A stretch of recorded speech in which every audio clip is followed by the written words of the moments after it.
ये प्रोसेस क्या है, अलग अलग ऑर्गेनिजम्स में कौन कौन से ऑर्गन्स होते हैं, लेकिन जो हम डिटेल करेंगे वो सिर्फ ह्यूमन बींग्स की करेंगे, राइट। ह्यूमन रेस्पिरेटरी सिस्टम हमने पढ़ना शुरू किया था।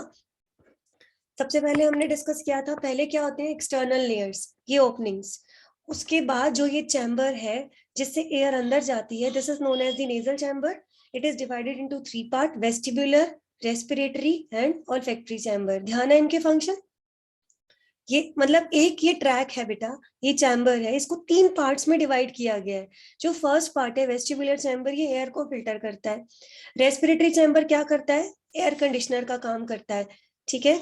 और उसके बाद वाला जो ऑल्फैक्टरी चैम्बर है, नाम से पता लग रहा है ये सिर्फ सेंस करने का काम करता है। कोई प्लीजेंट या अनप्लीजेंट स्मेल है एयर में तो ये उसको सेंस करने का काम करेगा, राइट। तो ये 3 चैम्बर्स हमने पढ़े थे। उसके बाद मैंने बताया था आपको ये एक्सटर्नल लेयर्स होती है, एक्सटर्नल ओपनिंग। ये पूरा चैम्बर है, अंदर जो इसकी ओपनिंग है this is known as the internal layers. फिर ये फेरिंग्स में ओपन होती है and pharynx opens into the larynx. Larynx के बाद क्या आता है, ट्रैकिया। ये सीक्वेंस आपको लर्न होनी चाहिए, मैंने आपको डायग्राम में भी बताया था।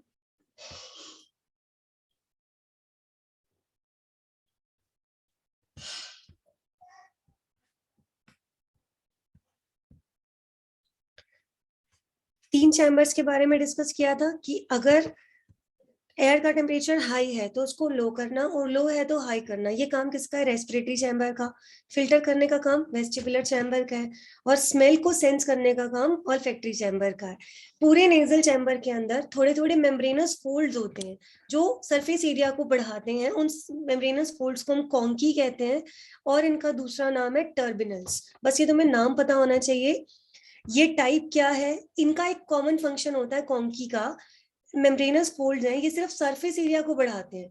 और मैंने आपको रेस्पिरेटरी सरफेस में शुरू से बताया था कि अगर सरफेस एरिया ज्यादा होगा तो जो गैसियस एक्सचेंज का जो एफिशिएंसी है वो भी ज्यादा हो जाएगी, ठीक है।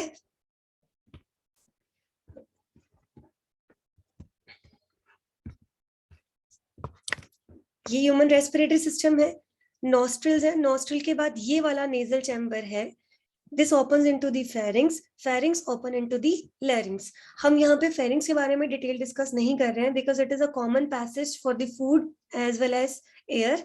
हमें यहाँ पे एयर से डील करना है because we are discussing about the respiratory system. तो हम नॉस्ट्रिल्स नेजल चैम्बर के बाद सीधा डिस्कस कर रहे थे लैरिंग्स को। लैरिंग्स को क्या कहते हैं, वॉइस बॉक्स। एडम्स एप्पल भी बोलते हैं।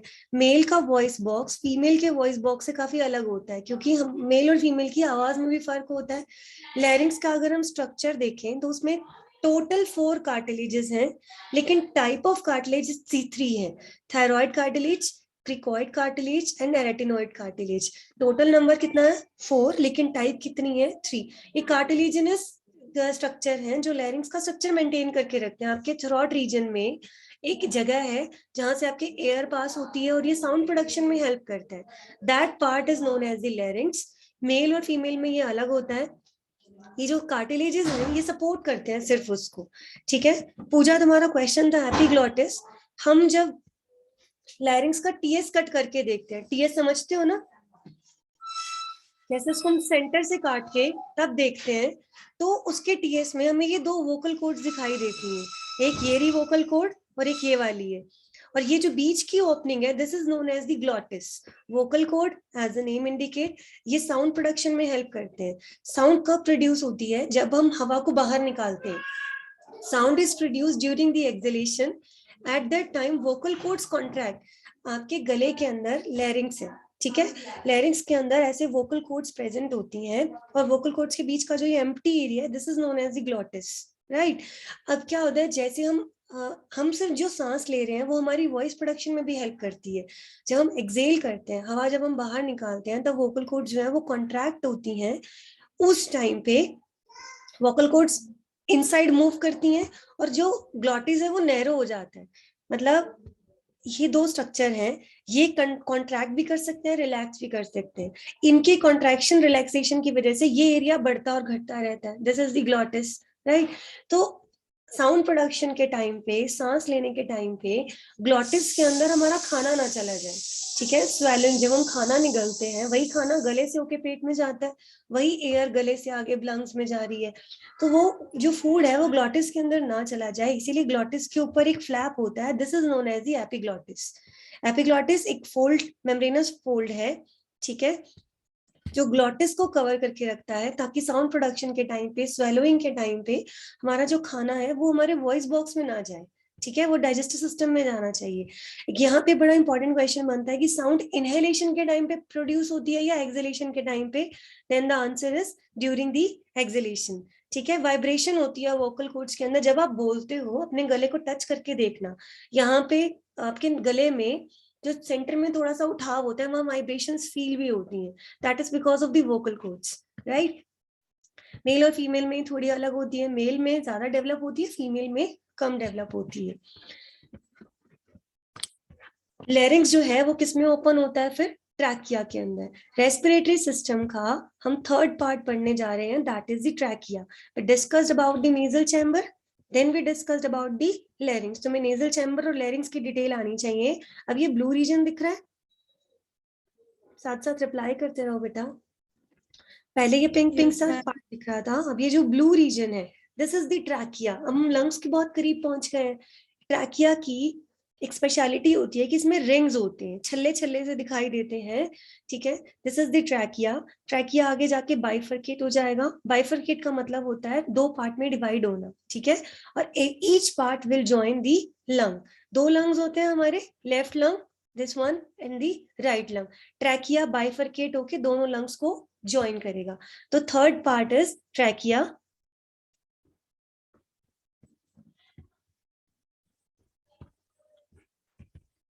यहां तक कोई डाउट है? लैरिंग्स में और नेजल चैम्बर में do you have any doubts? जैसे क्लास में बात करते हो वैसे ही बोल के बता सकते हो बेटा।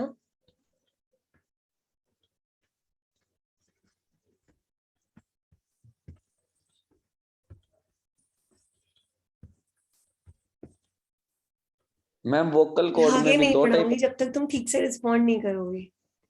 मैम ये वो ये वोकल कॉर्ड में भी मैम दो टाइप होते हैं, false vocal cord and true vocal cord.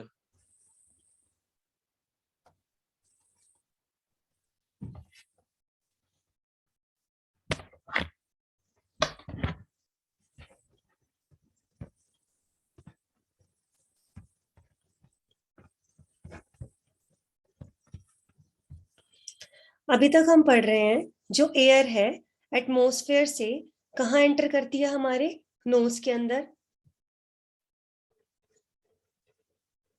ठीक है। नोज से कहाँ गई है फिर, हमारे नेजल चैम्बर के अंदर।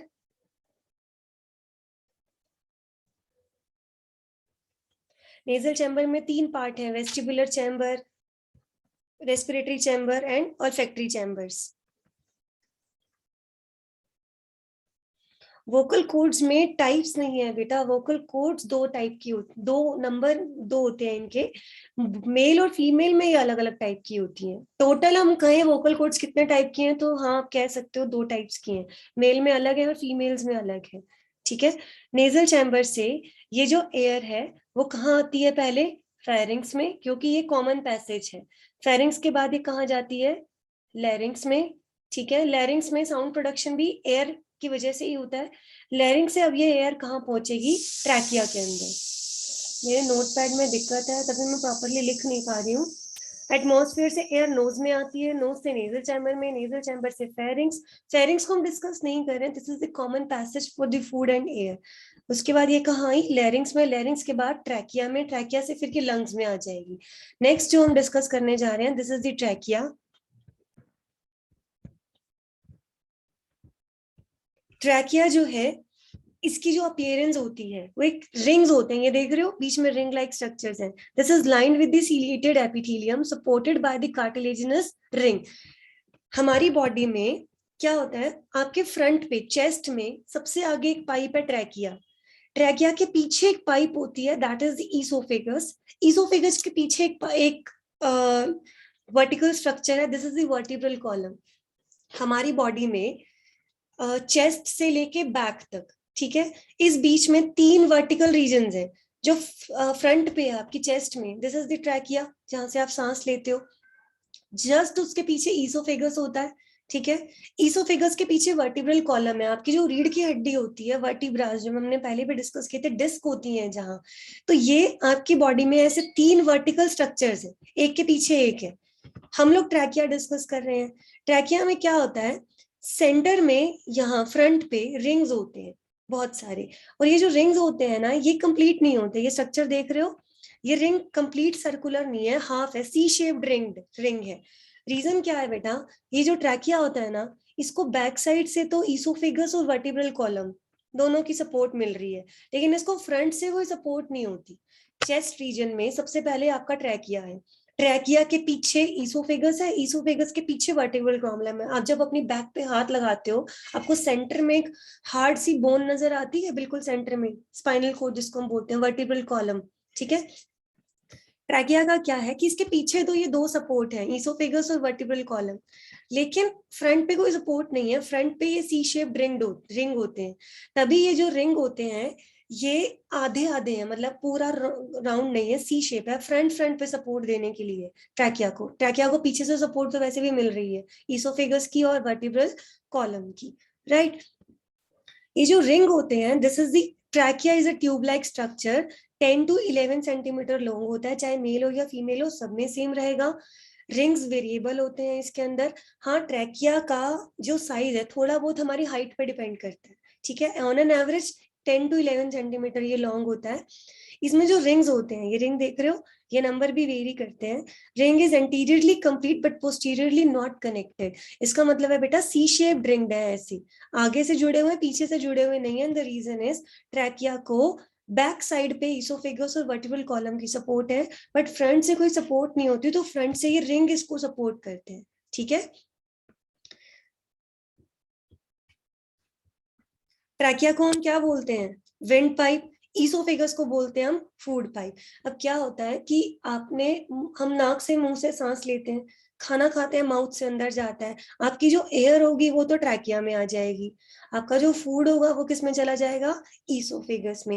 वर्टिब्रल कॉलम आपकी स्पाइनल कोड है। तो यू कैन से कि आप ऐसे इमेजिन कर सकते हो कि आपकी बॉडी में 3 पाइप्स है, एक के पीछे एक है, तीनों एक साथ नहीं है। फ्रंट से देखो तो पहले, सॉरी, फ्रंट से देखो तो पहले ट्रैकिया है, उसके पीछे ईसोफेगस है, देन कम्स वर्टिब्रल कॉलम। ये 3 अलग अलग हैं, ठीक है। ट्रैकिया को विंड पाइप कहते हैं, जहां से एयर जाती है। ईसोफेगस को फूड पाइप कहते हैं। वर्टिब्रल कॉलम आपके जो पीछे स्पाइनल कोड बनाते हैं, ठीक है।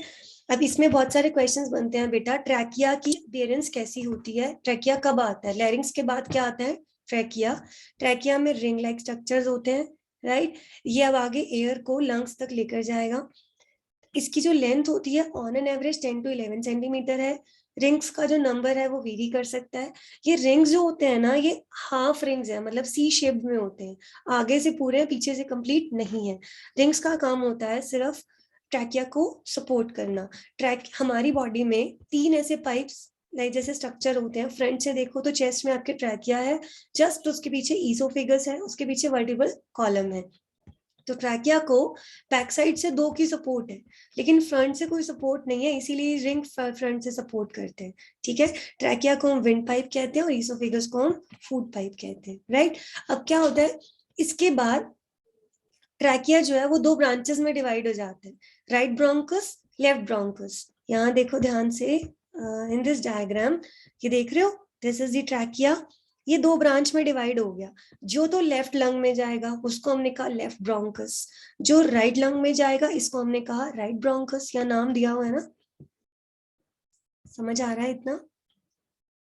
This is the right main bronchus. देखो ये ट्रैकिया था,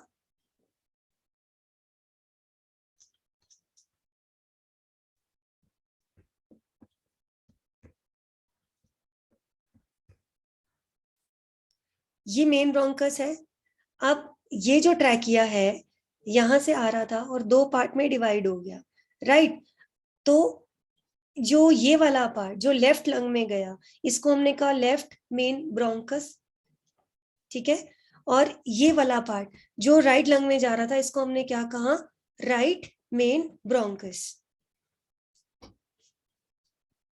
अभी बता रही हूँ बेटा।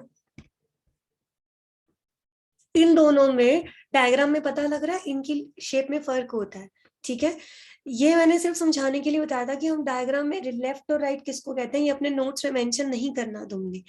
अब यहाँ देखो कि जो राइट ब्रोंकस होता है ये 2.5 सेंटीमीटर लॉन्ग होता है, लेफ्ट वाले से थोड़ा सा वाइड होता है। वाइड समझते हो, चौड़ा ज्यादा होता है और वर्टिकल भी होता है। राइट ब्रोंकस इज वर्टिकल और हॉरिजॉन्टल, आई थिंक सबको मालूम होगा। वर्टिकल का मतलब होता है ऐसा, ठीक है, और हॉरिजॉन्टल का मतलब होता है ऐसा। कभी भी अगर भूलने लगो तो आपको कोई कहते हैं ना कि ये वाली इमेज वर्टिकल कर दो या ये वाली इमेज हॉरिजॉन्टल कर दो, अगर आप भूलते हो तो ध्यान रखना वर्टिकल में वी आता है। वी को आप कैसे लिखते हो, ऐसे लंबाई में लिखते हो। इससे आप याद रख लेना, वर्टिकल जो चीज लंबाई में जा रही हो, फिर उसका मतलब हॉरिजॉन्टल कैसे होगी, जो इस तरीके से जा रही हो। तो ये कहते हैं कि जो हमारी बॉडी में ब्रोंकस होते हैं, राइट ब्रोंकस और लेफ्ट ब्रोंकस एक दूसरे से अलग अलग होते हैं, ठीक है। अब देखो राइट ब्रोंकस जो है ये वर्टिकल है, इस डायग्राम में देखो ध्यान से, this is the right bronchus, ठीक है। राइट ब्रोंकस वर्टिकल है, नीचे की ओर ज्यादा जा रहा है, और लेफ्ट वाला थोड़ा इस तरह से फैल रहा है, तो ये हॉरिजॉन्टल ज्यादा है। राइट ब्रोंकस वर्टिकल होता है, नीचे की तरफ जाता है, और ये चौड़ा ज्यादा होता है। इस डायग्राम में बहुत ज्यादा डिफरेंस नहीं दिखाया, जब तुम अपना डायग्राम बनाओगे तो ध्यान रखना राइट ब्रोंकस को थोड़ा सा चौड़ा दिखाना है, वाइडर होता है, ठीक है। Right bronchus is 2.5 centimetre long, wider होता है, और ये वर्टिकल थोड़ा ज्यादा होता है। लेफ्ट ब्रोंकस लंबा होगा, इससे ज्यादा लंबा होता है। यहाँ देखो डायग्राम में क्लियर तुम्हें दिखाई दे रहा है, this is the left bronchus, ये 5 सेंटीमीटर लॉन्ग है, ऑब्वियसली पता चल रहा है। ये सिर्फ 2.5 सेंटीमीटर लॉन्ग है। लंबाई की अगर हम बात करें, ध्यान से सुनना इसको, अगर हम लेंथ की बात करें तो राइट ब्रोंकस शॉर्ट छोटा है, लेकिन अगर हम चौड़ाई की बात करें, वाइडनेस की बात करें तो वाइडर ये ज्यादा है, ठीक है। Right bronchus is 2.5 centimetre long, left bronchus is 5 centimetre long, ये लंबा है। इससे एक के डायमेंशन याद कर लो, अगला याद हो जाएगा अपने आप। राइट वाला वर्टिकल जाता है, थोड़ा छोटा होता है और वाइड होता है, लेकिन जो लेफ्ट वाला है ये हॉरिजॉन्टल जाता है और ये लंबा ज्यादा है उससे, लेकिन वाइडनेस इसके अंदर क्या है, कम है। यही डायग्राम में इन्होंने बिल्कुल क्लियर दिखाया हुआ है, ठीक है। लेफ्ट और राइट ब्रोंकस में क्या डिफरेंस है, they both are lined with the rings and they are called as primary bronchi. अब आगे देखना, मैं तुम्हें नेक्स्ट डायग्राम में दिखाऊंगी कि अब ब्रांचिंग होती जाएगी आगे आगे। अब तक तुमने क्या पढ़ा कि पहले क्या था, नोज, फिर नेजल चैम्बर, फिर लैरिंग्स, लैरिंग्स के बाद ट्रैकिया, ट्रैकिया के बाद ब्रोंकस, इतना याद हो गया। पहली बार जब ट्रैकिया डिवाइड हुआ तो उसको कहा प्राइमरी ब्रोंकस। इस लंग में ध्यान से देखो कैसे आगे ब्रांचेस ब्रांचेस से दिखाई दे रही हैं, हम आगे पढ़ेंगे प्राइमरी ब्रोंकस से, फिर सेकेंडरी, सेकेंडरी से टर्शरी। जैसे पेड़ फैलता है ना, ऐसे ही ये ब्रोंकाई आगे आगे हमारे लंग्स में डिवाइड होते रहते हैं, ब्रांचिंग होती है इसकी भी। Primary bronchi enter into the lungs, ठीक है। और लंग्स की शेप कैसे होती है सबको पता है, टिप से narrow, they are narrow at the top and wider at the base. फिर से इस डायग्राम में देखो लंग्स की शेप कैसी होती है, टिप पे नैरो होते हैं, बेस पे आके वाइड हो जाते हैं, चौड़े हो जाते हैं, ठीक है। उसके बाद राइट जो अब जैसे राइट और लेफ्ट ब्रोंकाई में डिफरेंस है, वैसे ही राइट और लेफ्ट लंग में भी डिफरेंट होता है आपका। Right bronchi enter into the right lung and the right lung has the 3 lobes, superior lobe, middle lobe and lower lobe. आपका जो राइट लंग होता है उसमें 3 लोब्स होती हैं, लेकिन जो लेफ्ट लंग होता है उसमें 2 लोब्स होती हैं सिर्फ, सुपीरियर और इंफीरियर। हमारे दोनों लंग्स में भी फर्क होता है, ठीक है। जो राइट ब्रोंकस होती है that divided into 3 branches, each branch going to the each lobe. इसको ध्यान से समझना कि ये देखो ये ट्रैकिया है, ये राइट लंग है और ये लेफ्ट लंग है। राइट ब्रोंकस यहाँ आ गई, और राइट लंग में तीन तीन हिस्सों में डिवाइड है, सुपीरियर, मिडल और इंफीरियर। ये जो राइट लंग है, एक हिस्सा इसका, एक लोब ये है, ठीक है, इसको हमने कहा सुपीरियर लोब। यहां से ये लंग डिवाइडेड है इतना, ठीक है। अब एक यहाँ पे ये एक पार्ट यहाँ है, इस पूरे लंग को 3 हिस्सों में डिवाइड किया है, 1 2 और ये 3। राइट लंग में 3 लोब्स होती हैं। अब ये कह रहे हैं कि राइट ब्रोंकस राइट लंग में आया, ये ब्रोंकस 3 हिस्सों में डिवाइड हो जाता है, ठीक है। एक ऊपर वाले में चला जाएगा, एक सेकंड में चला जाएगा और एक थर्ड में चला जाएगा। ब्रोंकस, जो राइट ब्रोंकस राइट लंग में आ रहा है, राइट लंग में ऑलरेडी 3 पार्ट्स है। 1 2 3 लिखा है ना मैंने, सुपीरियर, मिडल एंड इंफीरियर। अब ऊपर से तो एक ही पाइप आई थी, अब ये क्या पाइप तीनों को एक साथ सप्लाई करेगी एयर? नहीं कर सकती। ये पाइप 3 पार्ट में डिवाइड हो जाएगी। उस पाइप का एक हिस्सा ऊपर जाएगा, एक इस लोब में जाएगा और एक इस लोब में जाएगा, और वो तीनों को बराबर बराबर एयर पास करेगी आगे।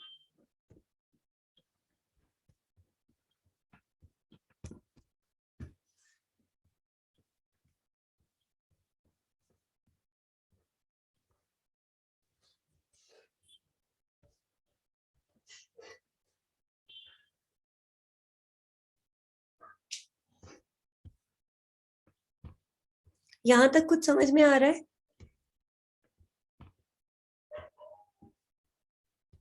राइट लंग में 3 लोब्स हैं, ठीक है। जैसे ये राइट लंग है ना, ये देखो, एक हिस्सा ये है, एक ये है और एक ये है, 3 पार्ट्स हैं इसके अंदर। ऊपर वाले को कहते हैं हम सुपीरियर, नीचे वाले बीच वाले को कहते हैं हम मिडल, और सबसे नीचे वाले को कहते हैं हम इंफीरियर। अब यहाँ से एक ब्लू कलर की पाइप आई है। अब क्या ये पाइप तीनों लोब्स को इक्वली एयर दे सकती है? नो। ये पाइप, जिसको हम ब्रोंकस कहते हैं, मैं तुम्हें समझाने के लिए पाइप वर्ड यूज कर रही हूँ, ये 3 पार्ट में डिवाइड हो जाएगी। एक पार्ट इसको सप्लाई करेगा, फिर एक इसको करेगा, फिर एक इसको करेगा, जितनी लोब्स और उतने पार्ट में डिवाइड होगी, राइट। लेफ्ट लंग में 2 लोब्स होती हैं, तो जो लेफ्ट वाला ब्रोंकाई होगा वो सिर्फ 2 पार्ट में ही डिवाइड होगा।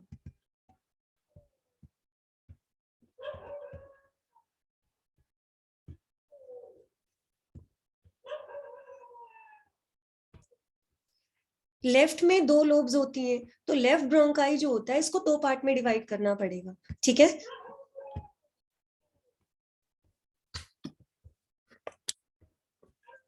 ये सारा इसके बारे में लिखा था कि जो ट्रैकिया होता है, ट्रैकिया में रिंग्स होते हैं। ट्रैकिया किस में एंटर करता है? आपके लंग्स के अंदर। Each trachea is divided into 2 parts. इनको हम पहली बार जो ये ब्रांचिंग हुई इसको हम कहते हैं प्राइमरी ब्रोंकाई।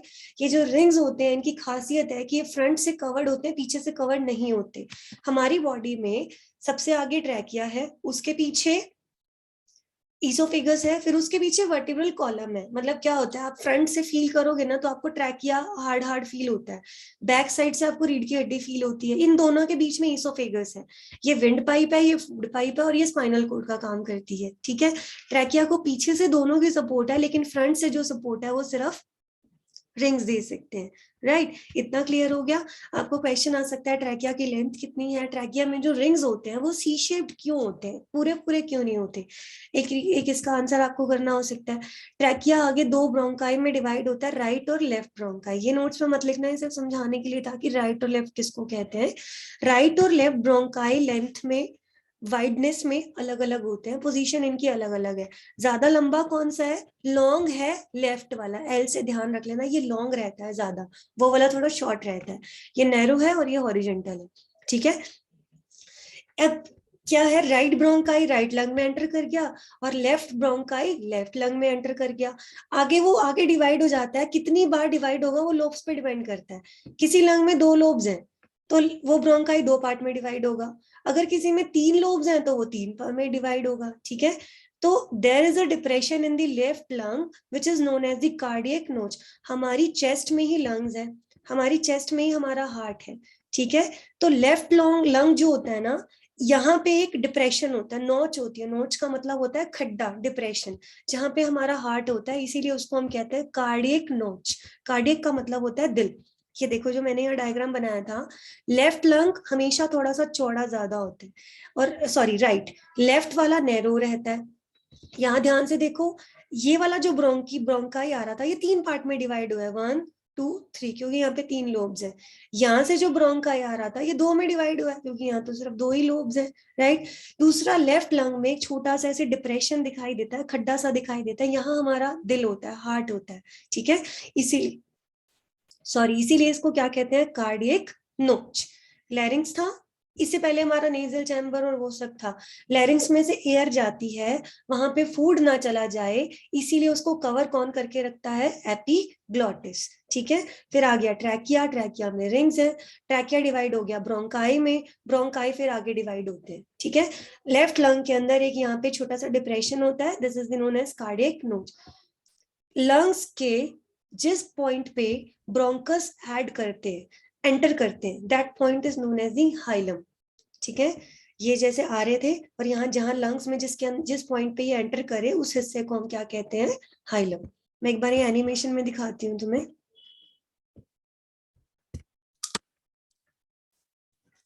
एक सेकेंड बेटा।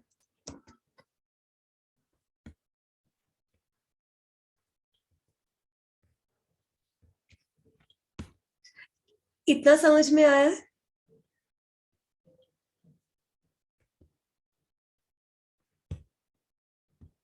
यहाँ तक समझ में आया है बेटे? Yes ma'am.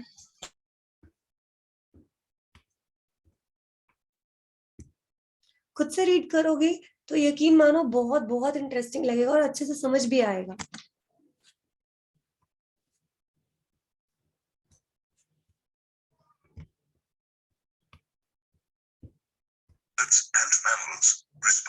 ये सब हम देख चुके थे। ये ट्रैकिया के गले के अंदर, ट्रैकिया के बाद बिल्कुल ध्यान से देखो, रिंग रिंग रिंग से दिखाई दे रहे हैं, सॉरी लैरिंग्स है ये, लैरिंग्स के बाद ये रिंग्स दिखाई दे रहे हैं, ये आपका ट्रैकिया स्टार्ट हो गया।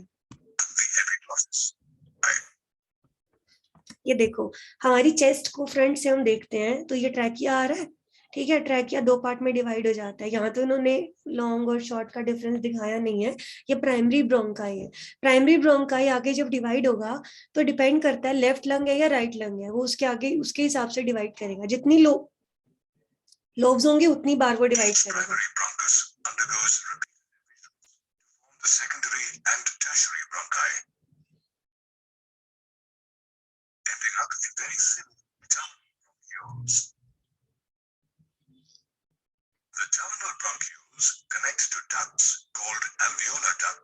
ये हम अभी बाद में करेंगे।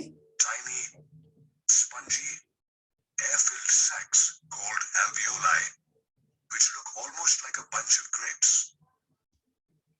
An average adult's lungs contain about 600 million alveoli. एक लंग के अंदर लगभग 600 मिलियन एल्वेलाई होते हैं। ये एल्वेलाई हमारा रेस्पिरेटरी सरफेस है, जहां से हमारी गैसेस एक्सचेंज होती है।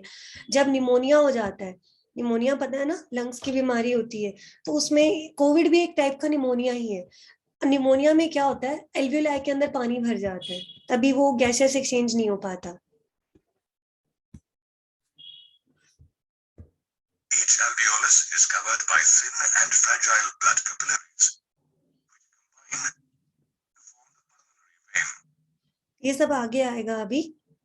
The pulmonary vein carries purified blood to the heart, and from the heart, the pulmonary artery carries impure blood to the lungs. Bronchioles and alveoli form a part of a pair of lungs, the left lung and the right.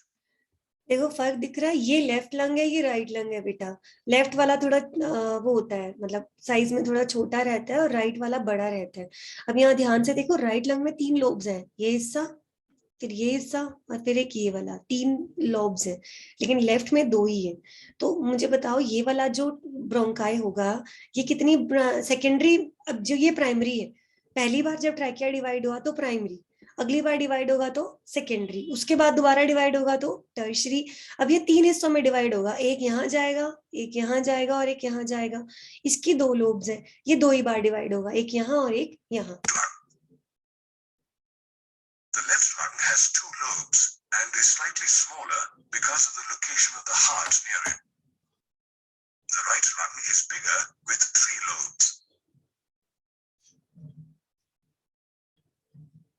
The lobes are spongy and elastic organs with broad bottoms and tapering tops.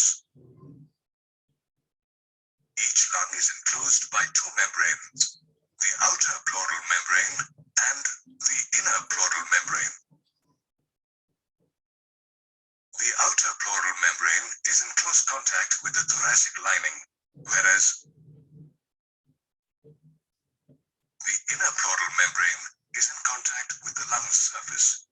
The membranes enclose a space called the pleural cavity that ये contains. सिर्फ आपको lungs का diagram समझा रहे हैं, जब आपको कल कराऊंगी। लंग्स में 2 मेम्ब्रेन होती है, आउटर और इनर। जैसे आपको याद है माइटोकॉन्ड्रिया का स्ट्रक्चर करते हैं हम, क्लोरोप्लास्ट का करते हैं कि 2 मेम्ब्रेन है, आउटर एंड इनर, बीच में एक कैविटी होती है।